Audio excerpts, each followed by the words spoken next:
grandes y fieles son las promesas del Señor. Hoy vamos a terminar con Apocalipsis 20.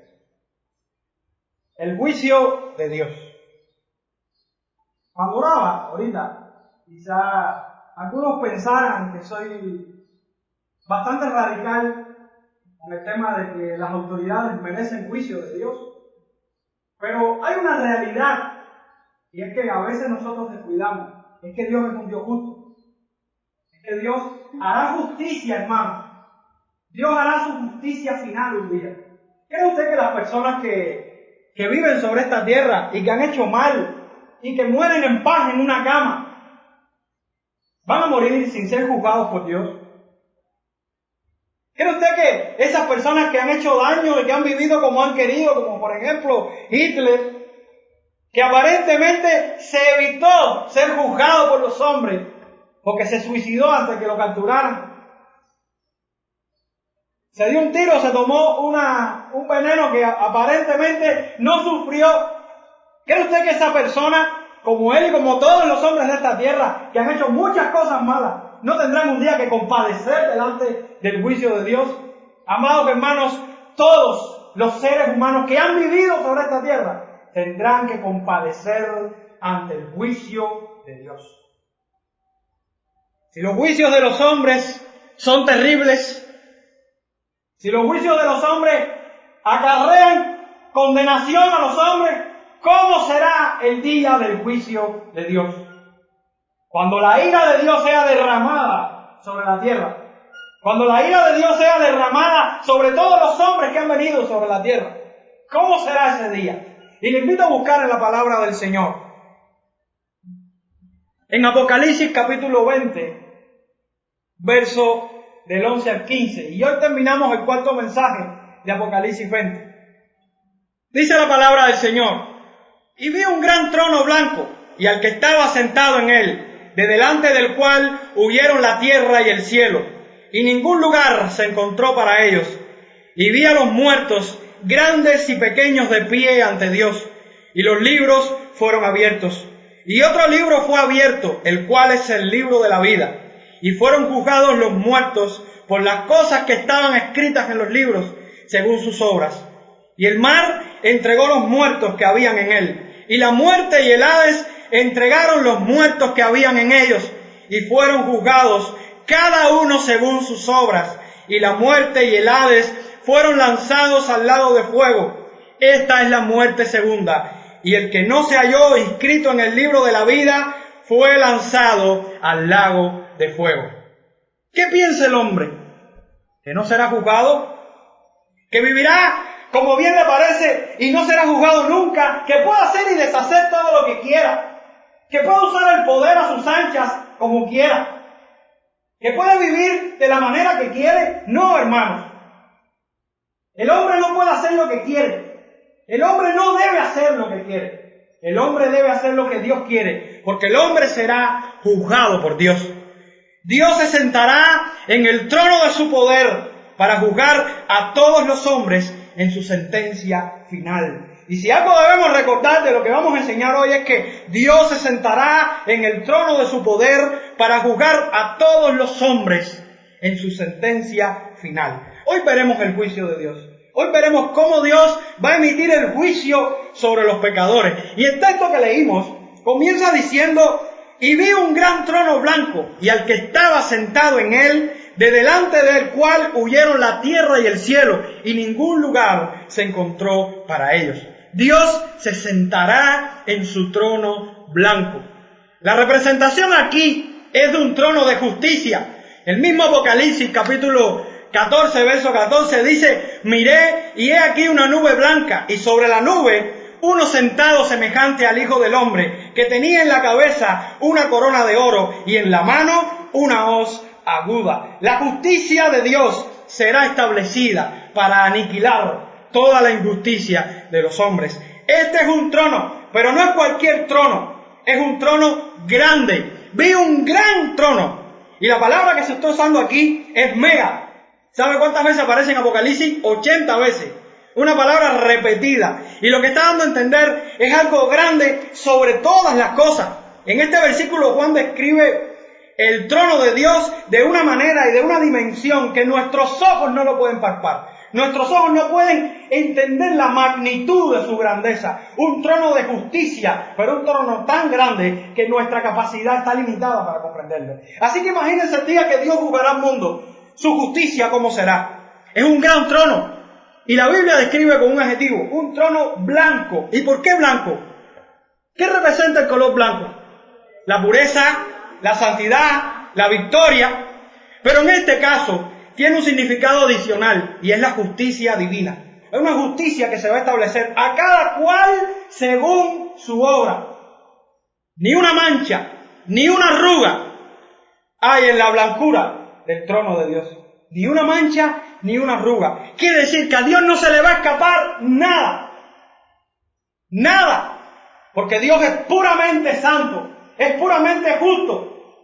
Y cuando Dios vaya a juzgar a los hombres, cada cual tendrá que estar delante de Él. Y yo siempre pienso en la capacidad del Señor, que no la entiendo ni la comprendo, pero puedo pensar en la capacidad del Señor de que Dios puede registrar cada uno de nuestros pensamientos, cada una de nuestras palabras, lo que pensamos en secreto, lo que hacemos en secreto, lo que nadie ve. Nuestras corrupciones ese día serán juzgadas. Dios es tan asombroso como para poder descifrar cada pensamiento de los hombres. ¿Usted ha pensado en eso? Que aún usted ni se acuerda de muchas cosas que pasaron en su vida. Ese día Dios los va a sacar a la luz. ¿Usted ha pensado tantos hombres que han pensado que se burlan de Dios y que hacen lo que quieren? Y que escondidos han hecho tantas cosas y que no sabemos de su vida nada, sin embargo han sido unos corruptos. Ese día saldrá a la luz. No hay dudas de que la magnificencia de Dios hará huir ese día delante de Él a la tierra y al cielo. La creación, hermanos, quedará tan afectada que sufrirá cambios delante de Dios. La atmósfera se enrollará como un pergamino. La tierra sufrirá los mayores tormentos porque el día del Señor será muy fuerte. El día del Señor será como ese día donde las piedras son destruidas, donde los montes serán destruidos, donde los hombres temerán tanto que no quedará uno en pie, donde los que se burlan hoy, donde los que blasfeman hoy y donde los que no reconocen hoy, que se creen grandes, serán tan chiquitos y tan pequeños. No es la creación misma lo que se elimina, sino los defectos de la creación. Y quiero aclarar que el día del juicio no será el día donde será destruido todo completamente. Será el día donde será purificado todo. Toda impureza será purificada. La Biblia dice en Romanos 8, 20, 21, porque la creación fue sujeta a vanidad, no por su propia voluntad, sino por causa del que la sujetó en esperanza, porque también la creación misma será libertada de la esclavitud de corrupción a la libertad gloriosa de los hijos de Dios. Lo que hoy vemos de corrupto en la creación, ese día será purificado y terminará esa corrupción. El apóstol Pedro, en su segunda carta, en el capítulo 3, confirma esto al decir: pero el día del Señor vendrá como ladrón en la noche, en el cual los cielos pasarán con gran estruendo, y los elementos ardiendo serán deshechos, y la tierra y las obras que en ella hay serán quemadas, puesto que todas estas cosas han de ser deshechas. Como no debéis vosotros andar en santa piadosa manera de vivir, esperando y apresurando para la venida del día de Dios, en el cual los cielos, encendiéndose, serán deshechos, y los elementos, siendo quemados, se fundirán. La Biblia es clara cuando habla del juicio de Dios. Y debemos tener en cuenta como una primera verdad que Dios se sentará en su trono blanco. Dios se sentará en su trono de justicia. Dios se sentará en un trono en el cual juzgará a los hombres. Porque aquí podemos ver como una segunda verdad de este texto que Dios no solo se sentará en un trono teóricamente, sino que Dios ejecutará su obra. Dios emitirá su juicio contra el pecador. Si leemos versículo 2 y versículo 13 del texto, dice el texto: y vieron muertos grandes y pequeños de pie ante Dios, y los libros fueron abiertos, y otro libro fue abierto, el cual es el libro de la vida, y fueron juzgados los muertos por las cosas que estaban escritas en los libros, según sus obras. Y el mar entregó los muertos que habían en él, y la muerte y el Hades entregaron los muertos que había en ellos, y fueron juzgados, cada uno según sus obras. Toda la raza humana, del menor al mayor, desde todos los tiempos de su existencia, sean creyentes o no, serán juzgados por Dios. La diferencia está en que los creyentes serán juzgados para recompensa y los incrédulos serán juzgados para condenación. Y gloria al Señor por esto. Pero ¿por qué creen que sucederá eso?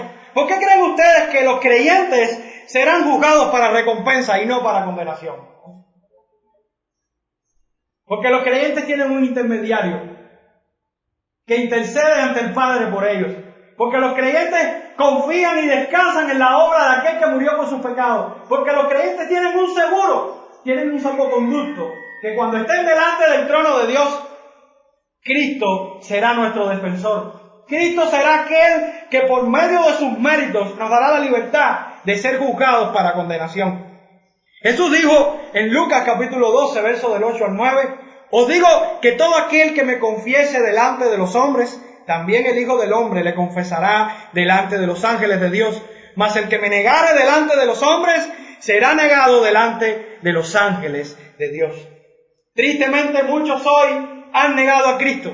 Esos serán negados delante de Dios el día del juicio final. Pero aquellos que le confesamos, aquellos que confiamos en Él, que descansamos en su obra, aquellos seremos confesados como hijos suyos, como libres de la condenación eterna. Pero ante esta verdad nos podría surgir una honesta pregunta, pero distorsionada. Y la pregunta es, si los creyentes seremos juzgados por nuestras obras, ¿dónde queda la gracia?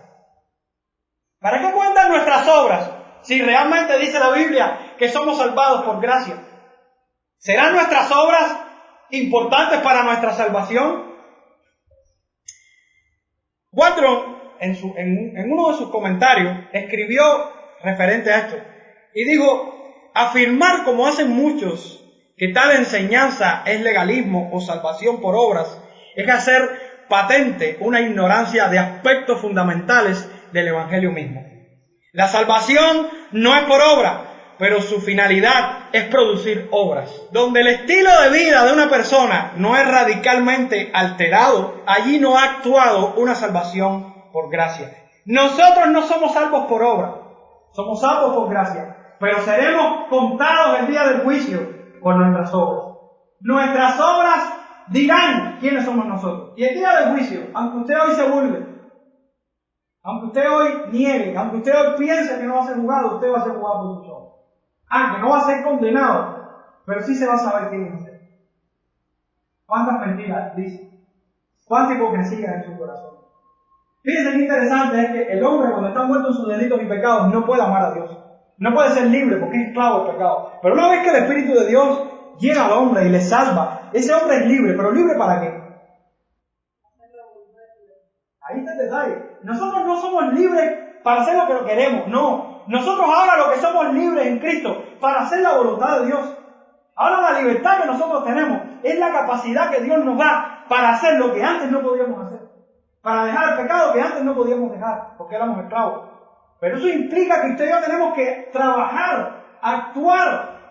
Por eso en el proceso de santificación, el hombre coopera, el hombre trabaja, el hombre actúa. Y Dios le da al hombre esa responsabilidad en la cual el hombre tiene que actuar. Por eso la Biblia dice, ocupados en la salvación, con temor y temblor, porque Dios produce en vosotros el querer como el hacer por su buena voluntad. En nosotros, Dios puso una responsabilidad que tenemos que cumplir, y es la responsabilidad de vivir la santidad del Señor, de apartarnos del pecado, de tomar decisiones, de cuando estamos frente al pecado decir no. Y usted puede decir, a veces desanimado, Señor, me guardé de esto y nadie lo notó, hice esta buena obra y nadie lo notó, pero Dios lo vio, pero Dios lo sabe. Y si has podido hacer algo, primeramente es por la gracia de Dios, pero Dios lo sabe y un día será recompensado. Así que, hermano, hagas lo que hagas, que no te reconozca el hombre, que te reconozca Dios. Como dice la Biblia en Santiago, así también la fe, si no tiene obras, es muerta en sí misma. Pero que uno dirá, tú tienes fe y yo tengo obras. Muéstrame tu fe sin tus obras y yo te mostraré mi fe por mis obras. Si usted realmente es cristiano, hermanos, usted va a intentar vivir la vida de Cristo. Usted va a vivir de la manera que Dios le pide en su palabra. Entonces podemos decir que tanto creyentes como no creyentes serán juzgados el día del juicio final. Los creyentes para recompensa en el tribunal de Cristo y los incrédulos para condenación. Romanos capítulo 2, versos de 6 al 11, dice: Dios pagará a cada uno conforme a sus obras. Vida eterna a los que perseverando en bien hacer buscan gloria y honra e inmortalidad, pero ira y enojo a los que son contenciosos y no obedecen a la verdad, sino que obedecen a la injusticia. Tribulación y angustia sobre todo ser humano que hace lo malo, al judío primeramente y también al griego. Pero gloria y honra y paz a todo el que hace lo bueno, al judío primeramente y también al griego, porque no hay acepción de personas para Dios. Amados, está claro por la Escritura que seremos juzgados.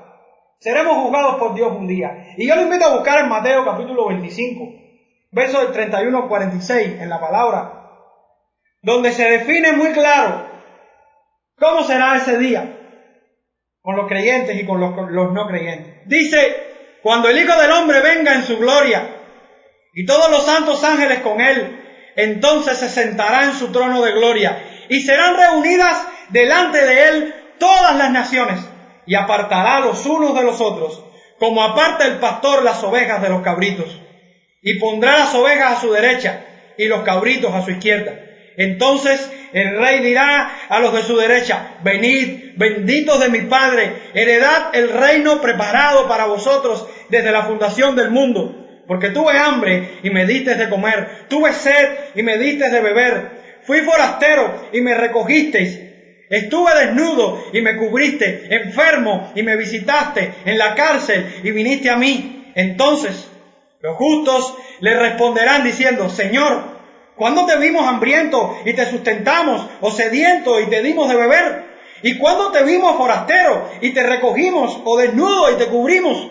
¿O cuándo te vimos enfermo o en la cárcel y vinimos a ti? Y respondiendo el rey le dirá: de cierto os digo, que en cuanto lo hiciste a uno de estos mis hermanos más pequeños, a mí lo hiciste. Entonces dirá también a los de la izquierda: apartados de mí, malditos, al fuego eterno preparado para el diablo y sus ángeles.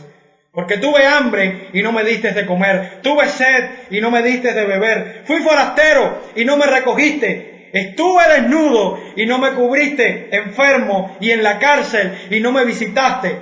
Entonces también ellos le responderán diciendo: Señor, ¿cuándo te vimos hambriento, sediento, forastero, desnudo, enfermo o en la cárcel y no te servimos?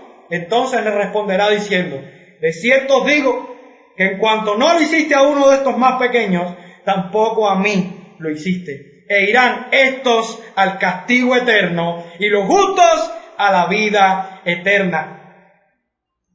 ¿Qué privilegios podemos experimentar quienes hemos sido salvados por la obra del Cordero? ¿Qué hicimos nosotros para heredar la vida eterna? Nada. ¿Por qué Dios decidió que fuéramos nosotros? No sé. Pero lo que sí sé y estoy claro es que aquellos que estamos en Cristo tenemos vida eterna, hermano. Y cuando los impíos serán juzgados, condenados por la eternidad, los creyentes gozaremos de la fiesta del Cordero.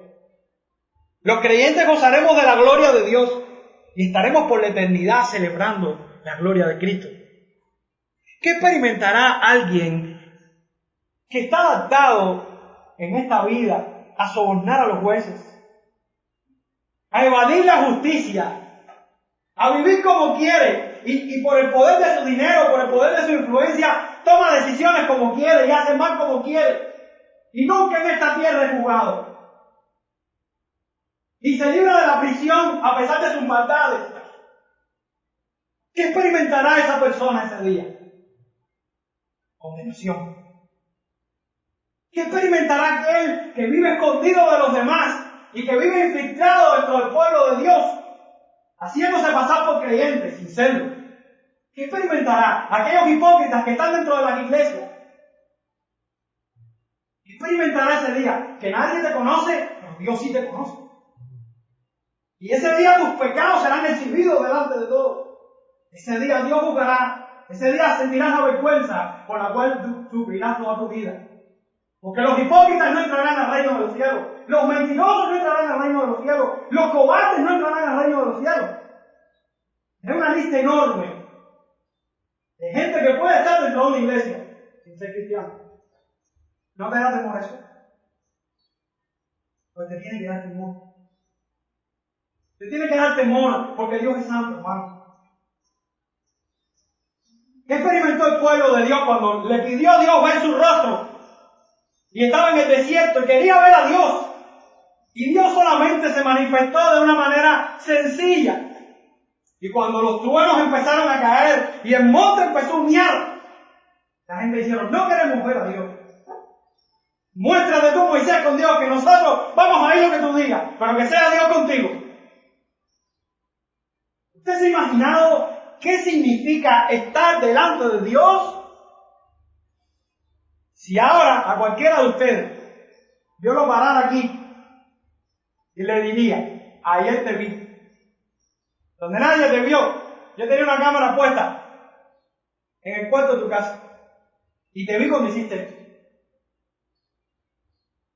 ¿Qué vergüenza sentiríamos nosotros?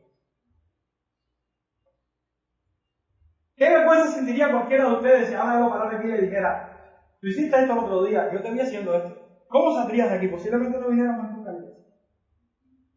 ¿Cómo será el día en el que seremos juzgados? Donde nada podremos ocultar. Donde nadie podrá ocultar nada. Donde el que se ríe hoy llorará. Donde el que sufre hoy reirá. Los libros serán abiertos. Y cuando la Biblia está hablando de que los libros serán abiertos, está hablando de que son los libros en los cuales están nuestras obras escritas, nuestra vida escrita. Hay una cuenta que se va llevando de todo lo que vamos haciendo. Y eso es lo que significa que los libros sean abiertos. Los muertos grandes y pequeños serán juzgados. Y esto se refiere a toda la raza, a toda la creación, a todos los hombres y mujeres que han existido. Pero hay un detalle interesante en este texto. Y es que el texto habla de los libros, pero también habla de otro libro. Fíjense que el versículo dice, y los libros fueron abiertos, y otro libro fue abierto, el cual es el libro de la vida, y fueron juzgados los muertos por las cosas que estaban escritas en los libros, según sus obras. Miren qué interesante, y cómo la Biblia da una salvedad. Los libros fueron abiertos, y todos los muertos son juzgados por las obras, pero hay un libro que está abierto, y es el libro de la vida. Y el capítulo termina diciendo, en el versículo 15, y el que no se halló inscrito en el libro de la vida fue lanzado al lago del fuego. Nosotros estamos dentro de la lista de los que están en los libros, pero hay una diferencia, es que nosotros estamos inscritos en el libro de la vida si somos creyentes, y eso implica de que aunque seamos juzgados, no seremos condenados. Por eso es importante que tu nombre esté escrito en el libro de la vida. Porque cuando seas juzgado por los libros y por tus obras, y aún sientas vergüenza, podrás darle la gloria a Dios por la eternidad. Porque aún siendo pecador y teniendo lo mismo que tienen todos ellos, los mismos pecados, que las mismas corrupciones que todos ellos, serás llevado a otro lugar. ¿No te da ganas de alabar a Dios eso? Es importante que nos fijemos en esto, hermano. Y al fin veremos cómo el mar entrega a sus muertos, cómo la muerte entrega a sus muertos, cómo el Hades entrega a sus muertos. Va a llegar un momento donde ya la muerte va a terminar, donde ya la justicia momentánea va a terminar, donde el lugar de tormento, que ahora es el Hades, donde mueren y van las personas que no conocen al Señor, como lo vimos la semana pasada, ya va a terminar, porque todo esto va a pasar a un lugar. Y es al lugar del lago de fuego. Es al lugar de la segunda muerte. Es al lugar que conocemos como el infierno. Dios dará su sentencia final. Y así termina el texto, diciendo, y la muerte y el Hades fueron lanzados al lago de fuego. Esta es la muerte segunda. Y el que no se halló inscrito en el libro de la vida fue lanzado al lago de fuego. La muerte y el Hades.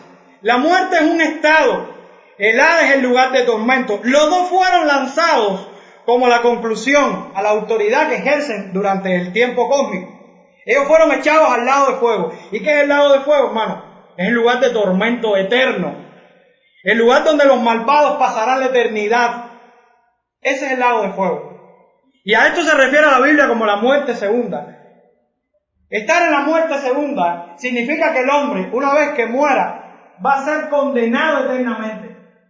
Eso se llama la muerte segunda. Es la condenación eterna. Es el castigo eterno. Por eso es de vida o muerte que nuestros nombres estén escritos en el libro de la vida. ¿Y quiénes son aquellos que están escritos en el libro de la vida? ¿Quiénes son aquellos que están escritos en el libro de la vida? Son aquellos que no fueron marcados por la marca de la bestia. Son aquellos que cuando fueron a ser marcados dijeron no. Son aquellos que entienden que las costumbres de este mundo, que las religiones de este mundo, que los principios de este mundo no son parte de su vida. Que sus decisiones no son conformes a lo que rige este mundo, ni a la cultura de este mundo, ni a la filosofía de este mundo. Sus decisiones son conformes a la palabra del Señor. Son aquellos que deciden por Cristo y su palabra. Son aquellos que no se dejan corromper por la sociedad. Son aquellos que van en contra de la corriente social. Esos son los que están en el libro de la vida. Son aquellos que el pecado no pudo ser su amo. Como dice Apocalipsis 20, en el mismo verso 16, bienaventurado y santo, el que tiene parte en la primera resurrección, la segunda muerte, no tiene potestad sobre estos, sino que serán sacerdotes de Dios y de Cristo, y reinarán con él 1000 años. Son aquellos que murieron en Cristo por serle fiel, y que están ahora en el cielo. Esos no tendrán parte de la segunda muerte. Son aquellos que se apartan del pecado y viven para Cristo.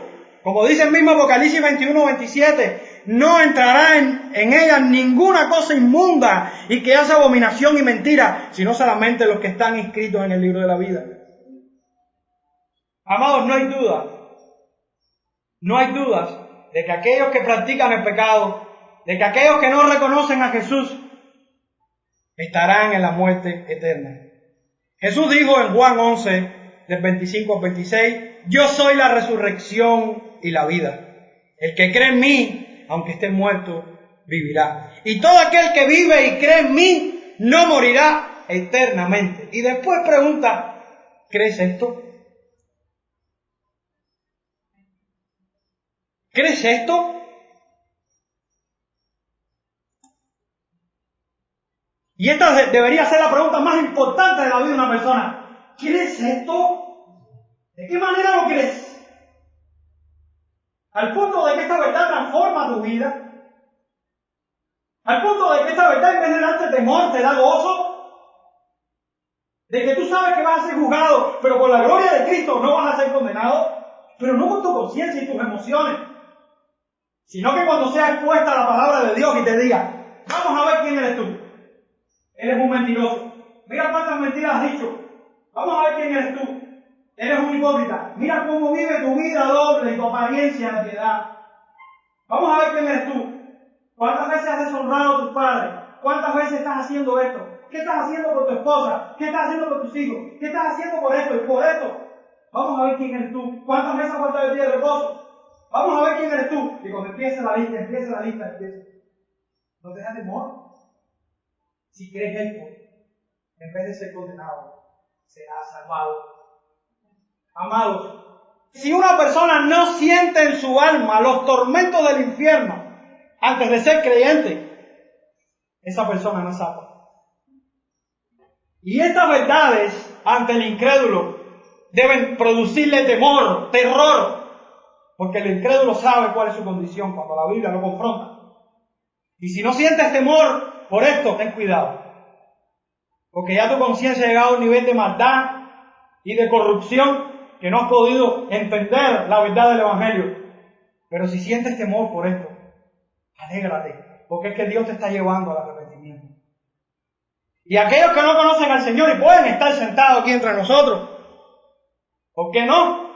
Y yo no conozco el corazón de ninguno de ustedes, pero Dios sí. Y usted sabe cuál es su hipocresía. Y es muy fácil imitar al cristiano por un tiempo. Es muy fácil. Pero quien conoce los espíritus y los corazones, ¿quién es? El Espíritu de Dios. Si usted vive una vida en la cual usted no es creyente, o usted conoce a alguien en el cual no es creyente, usted debe entender de que el infierno le espera. Le espera como esa hiena hambrienta que quiere devorar sus huesos y su alma. Aquellos que irán al infierno sufrirán eternamente. Y como decía, quisiera un día leérselos aquí, el mensaje más impactante de la historia del cristianismo, que era de Jonathan Edwards.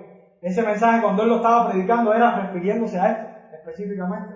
Y llegó un momento en que este hombre, hablando de esto, la gente se aguantaron de los bancos porque pensaron que la tierra se iba a tragar y se lo iba a tragar. Imagínense la magnitud de la comprensión a la que llegaron esa gente cuando entendieron que cuando la ira de Dios era descargada. Pensemos por un momento, estar en medio de un ciclón, en medio de un tornado, en medio de un terremoto, en medio de una catástrofe, donde estamos nosotros desarmados. ¿Cuánto temor infunde esto en nosotros? Hermano, usted puede imaginarse que eso es criatura de Dios. Que eso es creación de Dios. ¿Usted se imagina ante el Dios que lo creó todo? Ante la ira del Dios que lo creó todo, ¿cómo será ese día?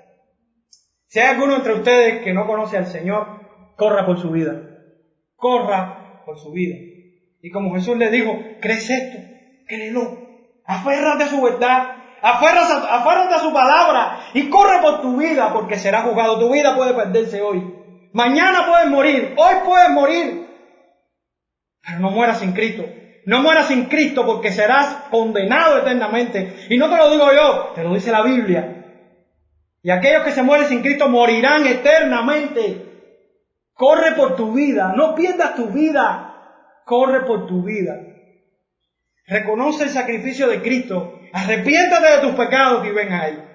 Pero si usted es cristiano, hermano, agradezca primeramente a Dios. Agradezca porque Dios hizo una obra sobrenatural en su vida. La obra de la gracia, la cual le llevó al arrepentimiento, le llevó al convencimiento, le llevó a la fe y le llevó a poder decir, Señor, gracias, porque en mí no está el poder, está la obra del Espíritu en mi vida que me lleva a hacer tu voluntad. Si eres de aquellos que son cristianos y que confían en la resurrección de Cristo, debes alegrarte. Porque la Biblia nos dice que después de esta vida hay un cielo, pero aún después de ese cielo hay una resurrección final en la cual seremos resucitados cuando Cristo venga y seamos juzgados. Prepárate, vigila, como esas vírgenes, vigila, porque no sabemos el día que Cristo va a venir y no nos puede encontrar desapercibidos, no nos puede encontrar entretenidos. Enfócate en hacer buenas obras, en cumplir la palabra de Cristo. Nosotros no somos salvados por obras, pero somos salvados para hacer buenas obras. No podemos desligar la salvación de nuestras buenas obras, hermano. Es inconcebible pensar que somos salvos y no vivir de acuerdo a la salvación. Y si Dios nos salvó, es para que vivamos su salvación. El día del juicio del Señor será más pronto de lo que pensamos. De ese día nadie se escapa. Aún los que se ríen hoy, aún los que murieron y pensaron que ahora están sufriendo en el Hades y pensaron que ya eso es todo. No, va a haber un día peor. Va a haber un día donde todos sepamos los secretos y los misterios de aquellos que han hecho tantas corrupciones. Y justamente le daremos la gloria a Dios. Justamente le tendremos que decir, Señor, tú eres Dios. Porque eso es justo lo que estás haciendo. Justamente seremos parte de aquellos que juzgaremos el pecado. Amados, o estás en un grupo o estás en el otro. O estás en los que se pierde o estás en los que se salvan. Corre por Cristo. Corre por Cristo. Corre por Cristo.